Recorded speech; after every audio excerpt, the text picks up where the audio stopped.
Olá, você já assistiu a série Inventando Ana da Netflix? Aqui eu vou mostrar para vocês como eu faria um atendimento, ou seja, uma sessão de psicologia com a Ana. Bora ver?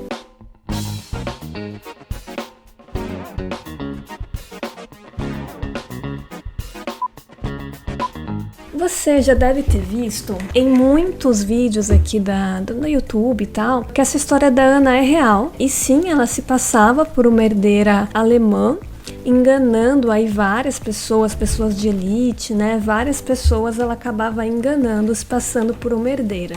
E sim, ela também tem possivelmente o transtorno de personalidade narcisista. Muitos vídeos aqui também falam desse transtorno. E dentro da minha abordagem dos esquemas, ela também possui muita falta de limites, que é uma necessidade emocional. Basicamente, ela não tem limites nenhum, né? A Ana não tem limites, ela abusa das situações, abusa das pessoas, ela acha que é merecedora de tudo o tempo todo.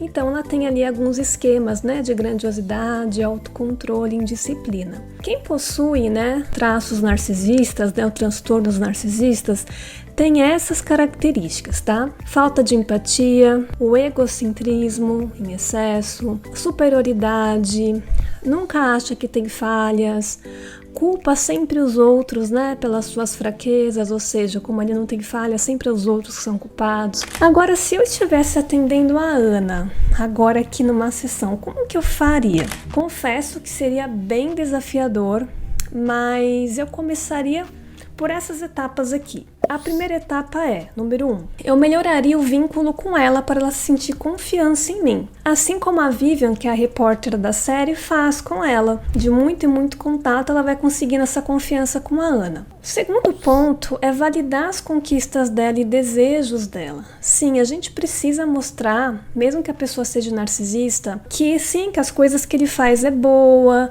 Mostrar que todos os ganhos que ele quer, no caso da Ana, Vamos falar aqui da Ana. Então, nossa, Ana, eu entendo que você quer comprar aquele prédio, que bacana, que legal essa tua ideia, você é muito inteligente, Então, meio que a gente não tá enchendo o saco, mas a gente tá mostrando realmente um grande potencial que aquela pessoa tem. Então, isso não é negativo dentro de um início de um tratamento com um narcisista. Então, a gente precisa ter essa validação das conquistas, mostrar que sim, que ele é uma pessoa inteligente, que ele tem boas ideias, que é muito o que a Vivian faz no começo. A gente lembrar, a Vivian faz isso quando ela começa a falar que vai transformar a Ana numa pessoa famosa, que aí faz com que elas consigam ter ali um bom envolvimento, uma boa interação. Então, essas 3 primeiras etapas, elas são bem importantes para criar esse vínculo, para poder criar bem esse vínculo, Ela tá criando confiança, se vinculando,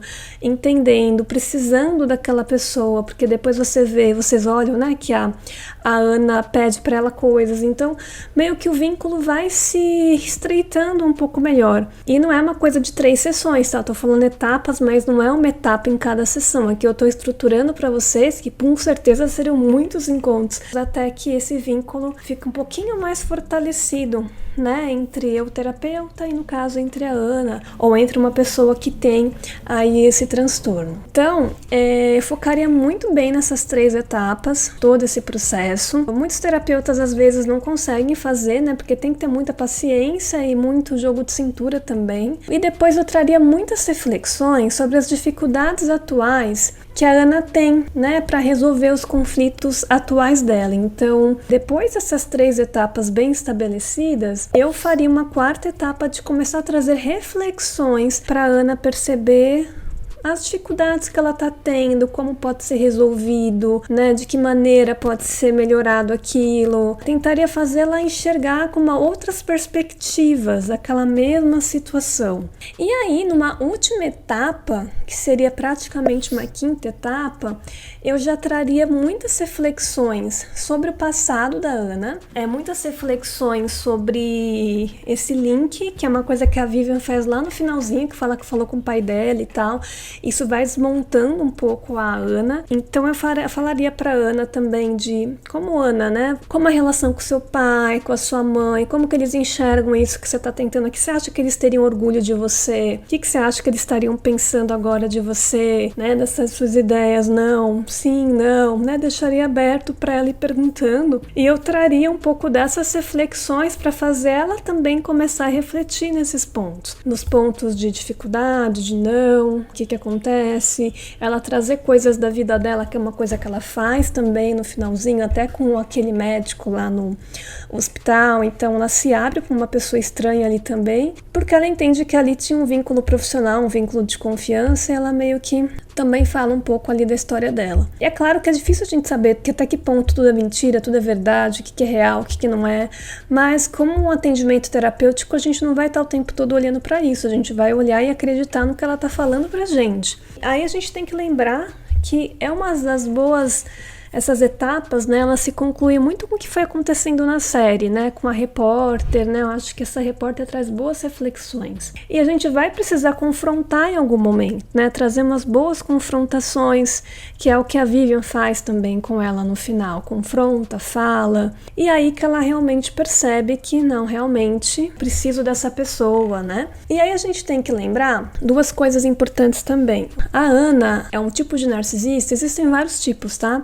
Mas a Ana é um tipo de narcisista que ela é persuasiva e ela é manipuladora. Geralmente quase todos narcisistas são manipuladores, mas ela tem um grande dom de persuasão, né, de comunicação, de fala, de persuadir, de conseguir fazer com que aquelas pessoas na série pagassem as coisas para ela. As pessoas pagavam tudo para ela ia para hotéis, inventava aquelas histórias do cartão não sei o que e não pagava, porque ela tinha um grande dom de persuasão. As pessoas acreditavam, primeiro na imagem que ela passava, que ela já passava essa imagem de uma pessoa com muito dinheiro, então ela já passava essa imagem, né? Os lugares não iam imaginar que uma pessoa naquele estilo fosse aprontar algo do tipo, né? Então, sim, né? Eu acho que o atendimento com a Ana seria extremamente desafiador. Então a gente precisa estar sempre atento aos detalhes, né? Para não se deixar manipular. Tá? Porque tanto em atendimento, em amizades, né? Cabe a nós também termos empatia com essas pessoas, porque senão a gente só fica julgando, e aí se a gente entrar num lugar só de julgamento, a gente não consegue ajudar, né? Então a gente precisa criar uma empatia, seguir em frente, deixar os seus sentimentos de lado, criar mais compreensão, porque existe um outro ser humano ali do outro lado, a gente nunca vai saber o porquê que a Ana chegou onde ela chegou, como que era de fato a relação com a família dela, o que motivou ela a fazer isso, a gente não tem detalhes disso, então fica fácil pra gente julgar. Então a gente não sabe do outro, por que o outro criou essa defesa, né? Por que o outro criou esse padrão de comportamento. E aí, você conhece alguém que se pareça com a Ana, né? Coloque aqui pra mim o que você achou também dessa história, desse documentário, dessa série documentário. Se você não assistiu, vale a pena assistir, eu acho que tem uns insights assim bem bacanas, e deixo aqui um espaço aberto para comentários, perguntas que vocês têm a respeito ou desse transtorno ou também sobre a Ana, sobre a série. Até a próxima!